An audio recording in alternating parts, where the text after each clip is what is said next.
Bu video Sert Gece tarafından hazırlanmıştır. Evliya yaşlı adamın hastalığına çare bulunamayınca, kendisine Evliya denilen birinin adresini vermişler.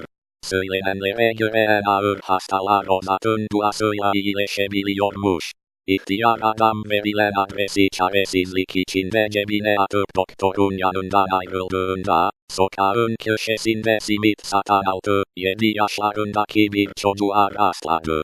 Çocuk son derece masum gözlerle kendisine bakıyor ve onu tanıyormuş gibi gülümsüyordu. Adam, o yaştaki çocukların tamamen günahsız olduğunu düşünerek yoluna devam ederken, aniden duruverdi. Simitçinin üzerindeki eski tişörtün üzerinde bir E harfi yazılıydı. Ve bu E mutlaka Evliya'nın E'si olmalıydı. Aradığı Evliya'ya bu kadar çabuk ulaşmanın heyecanıyla yanına gidip bir simit aldıktan sonra, doktorlar benim hasta olduğumu söylediler, dedi. İyileşmem için bana dua eder misin? Çocuk bu teklif karşısında şaşırmışa benziyordu. Kafasını olur der gibi sallarken, ben de sık sık hastalanıyorum, diye karşılık verdi. Ama dedem, Allah'a inananların ölünce yıldızlara uçtuklarını ve orada cenneti seyrettiklerini söylüyor. Bu yüzden korkmuyorum hastalıklardan. Adam içinin bir anda ferahladığını hissetti. Onun soğuktan moraran yanaklarına bir öpücük kondururken, dedem çok doğru söylemiş, dedi. Ama ben yine de yardım istiyorum senden.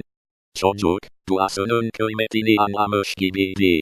Karşı kaldırımdan geçmekte olan baloncuyu göstererek, size dua edeceğim, diye cevap verdi. Ama eğer iyileşirseniz, bana 10 tane balon alacaksınız, tamam mı?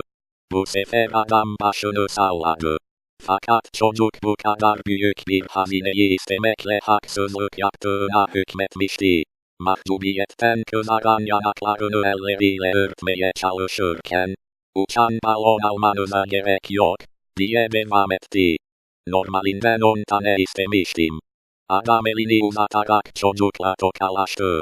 Anlaşma nihayet yapılmış, ayrıntılara geçilmişti. Buna göre hastalıktan kurtulması halinde 6 ay sonraki Ramazan bayramında çocukla buluşacak ve herhangi bir sebeple gelemediği takdirde, önceden hazırlanan balonların ona ulaşmasını veya postalanmasını sağlayacaktı. Adam küçük çocuğun adını ve adresini bir kağıda yazdıktan sonra, başını okşayarak onunla vedalaştı. Aradan soğuk bir kış geçip Ramazan'a ulaşıldığında, adamın hastalığından eser bile kalmamıştı.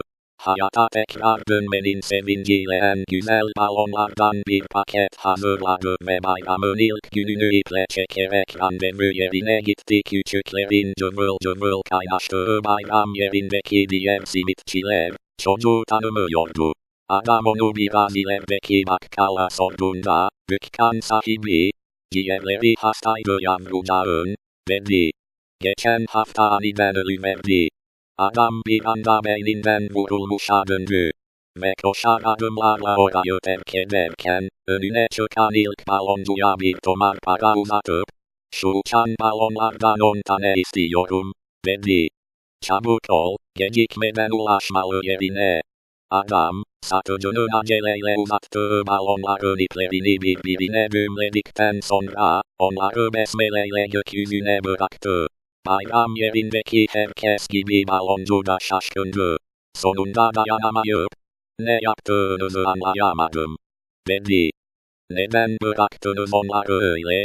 Adam, nazlı nazlı yükselmekte olan balonları buğulu gözlerle takip ederken, onları bekleyen küçücük bir dostum var, diye mırıldandı. Hem de Evliya gibi bir dost.